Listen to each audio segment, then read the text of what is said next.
اعوذ باللہ من الشیطان الرجیم بسم اللہ الرحمن الرحیم اللہم صلی علی محمد وعلی آل محمد۔ ناظرین کرام، السلام علیکم ورحمۃ اللہ وبرکاتہ۔ میں امید کرتا ہوں کہ آپ سب لوگ بالکل خیر و عافیت سے ہوں گے، اور میں دعا بھی کرتا ہوں اور آپ سے ریکویسٹ بھی کرتا ہوں کہ دعا تو یہ ہے کہ اللہ رب العزت ہم سب کے لیے اور خصوصی طور پہ جو سیلاب زدگان ہیں ان کے لیے آسانیاں پیدا فرمائیں اور ان کی بہترین مدد فرمائیں۔ اور ریکویسٹ یہ ہے کہ آپ اپنے اپنے طور پر جتنی اللہ نے آپ کو توفیق دی ہے، آپ سیلاب زدگان کی مدد کیجئے۔ ان کو ہماری مدد کی اشد ضرورت ہے، وہ بڑی ہی تکلیف میں ہیں، ان کے پاس گھر نہیں ہے، کھانے کو کچھ نہیں ہے، بیماریاں پھیلنا شروع ہو گئی ہیں، وہ بہت ہی تکلیف کے اندر ہیں۔ تو ناظرین کرام، یہ جو ویڈیو میں بنا رہا ہوں، اس میں میں تھوڑا سا انٹروڈکشن آپ کو دوں گا ساؤتھ کوریا کا، اور میرے جو نوجوان بھائی ہیں، بیٹے ہیں، ان کے لیے یہ 5-6 ویڈیوز میں بناؤں گا ساؤتھ کوریا کے اوپر، لیکن یہ آج کی پہلی ویڈیو ہے۔ یہ ان بیٹوں اور بھائیوں کے لیے جو ساؤتھ کوریا جانا چاہتے ہیں اور ان کے پاس پراپر گائیڈ لائن نہیں ہے۔ تو میں چونکہ وہاں رہا ہوں تو انشاءاللہ آپ کو حقائق سے آگاہ کروں گا، اور کوریا کے متعلق کافی ساری چیزیں ہیں جو آپ کو بتاؤں گا۔ تو ناظرین کرام، سب سے پہلے تو میں اپنا روٹ بتا دیتا ہوں کہ میں کس روٹ سے گیا تھا۔ پہلی تو بات یہ ہے کہ آپ کسی بھی ملک میں جائیں تو لیگل طریقے سے جائیں۔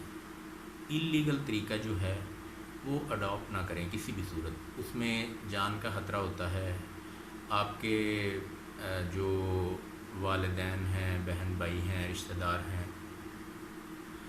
اگر آپ کو کچھ ہو جاتا ہے تو وہ بڑے کرب کے اندر مبتلا ہو جاتے ہیں، اور جان کا، زندگی کا نعم البدل کوئی نہیں ہوتا۔ جہاں بھی جائیں لیگل طریقے سے جائیں، ایک بات، اور جہاں بھی جائیں وہاں جا کے 2 چیزوں کو کبھی نظر انداز نہ کریں۔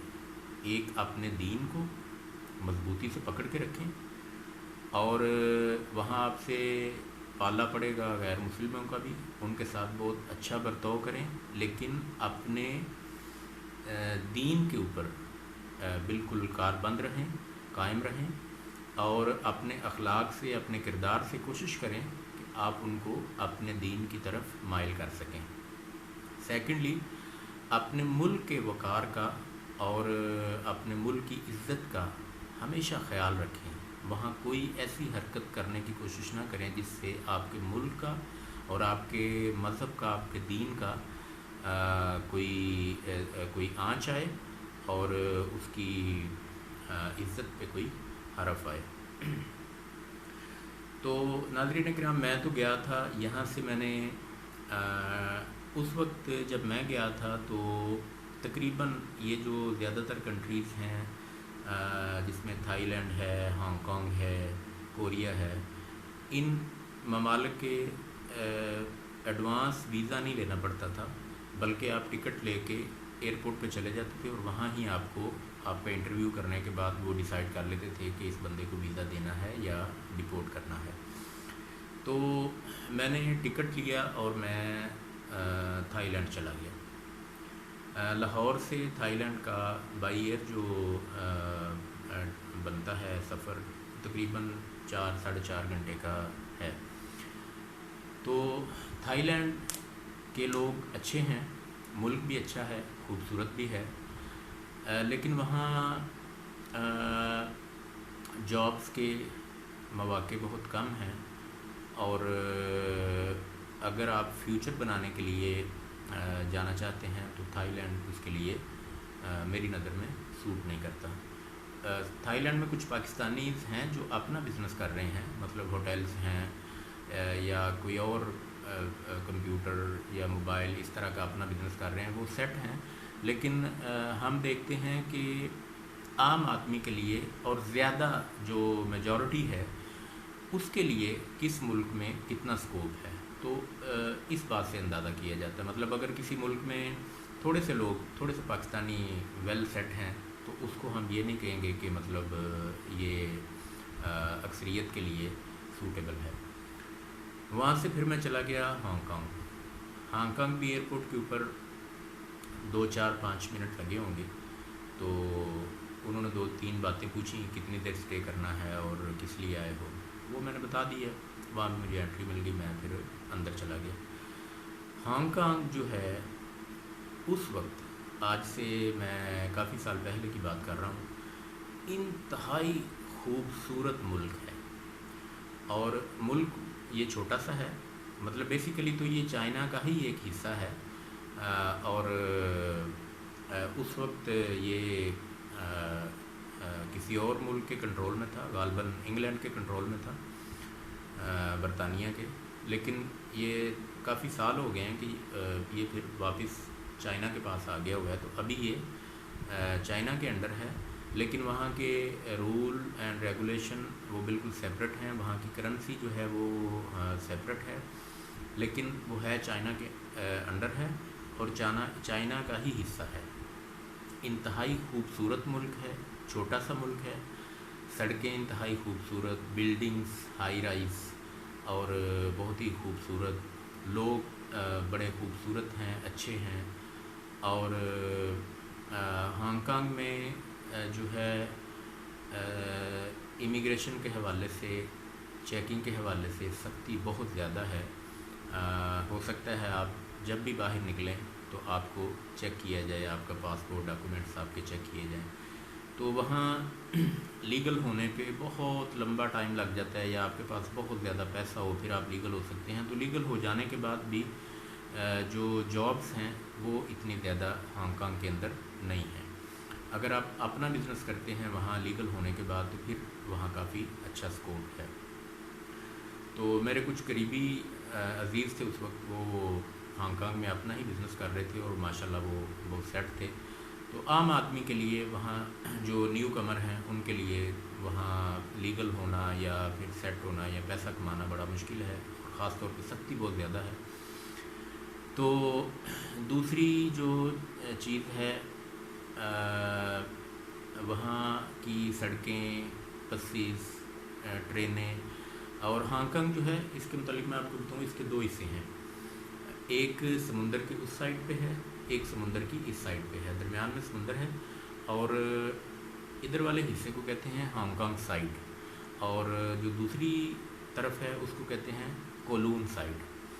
تو ہانگ کانگ سائڈ سے کولون سائڈ پہ آپ نے جانا ہے، تو وہ سمندر کے اندر سے انہوں نے اس وقت ایک ٹیوب ڈالی ہوئی تھی جس کے اندر ٹرین بھی چلتی تھی اور غالباً بس بھی چلتی تھی، اس کے ذریعے آپ جا سکتے ہیں سمندر کے اندر سے، اس ٹیوب کے ذریعے ٹرین پر بیٹھ کر دوسرے حصے میں۔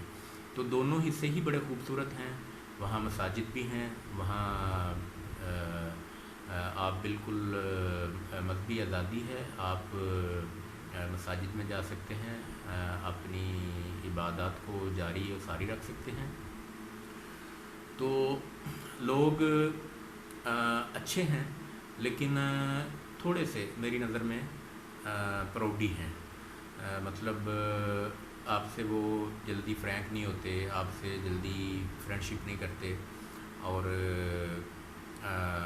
عام روٹین میں بھی ان کا رویہ کوئی بڑا پولائٹ نہیں ہوتا، لیکن اتنا کوئی برا بھی نہیں ہوتا، مطلب آپ وہ اپنے کام سے کام رکھتے ہیں، آپ اپنے کام سے کام رکھیں، ان سے آپ کو کسی قسم کی کوئی ہیلپ کی ضرورت ہے وہ آپ کو گائیڈ کر دیتے ہیں، بڑا شارٹ اور بڑا لمیٹڈ ٹائم آپ کو دیتے ہیں۔ تو وہاں جابس کے مواقع اتنے زیادہ نہیں ہیں۔ میں پھر وہاں سے چلا گیا ساؤتھ کوریا۔